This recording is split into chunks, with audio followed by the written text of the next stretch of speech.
mà ṣe o, akọ̀wé àgbà nípínlẹ̀ Gombe àtàwọn márùn-ún míì gan mọ̀nà. Iléeṣẹ́ ọlọ́pàá ìpínlẹ̀ Gombe ti sọ pé èèyàn márùn-ún nínú èyí tí akọ̀wé àgbà kan wà nínú wọn gan mọ̀nà níbi ìṣẹ̀lẹ̀ kan tó ṣẹlẹ̀ lágbègbè Tundu Wanda Patami ní Gombe Metropolis. Ìdájí ọjọ́ Sátidé ọjọ́ 14 oṣù kẹfà ọdún yìí la gbọ́ pé ìṣẹ̀lẹ̀ náà ṣẹlẹ̀, èèyàn 13 ló sì tún farapa níbẹ̀.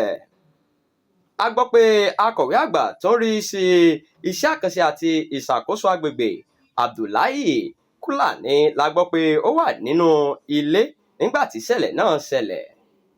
Gẹ́gẹ́ bí a ṣe gbọ́, ṣe ni iléeṣẹ́ mọ̀nàmọ́ná mú iná kan tó lágbára dé lẹ́yìn tí òjò dá.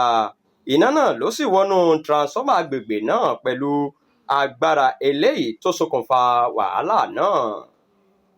Agbẹnusọ iléeṣẹ́ ọlọ́pàá DSP Buhari sọ pé lọ́gán làwọn lọ síbẹ̀ láti dóòlà ẹ̀mí àwọn tó wà lágbègbè náà, ṣùgbọ́n ṣe ni ó ṣeni láàánú pé èèyàn 5 gbẹ́mìí mì. Ó ní àwọn kó àwọn tó farapa lọ sílé ìwòsàn nígbà tí wọ́n kó àwọn tó ti gbẹ́mìí mì lọ sí ilé ìgbókùsí.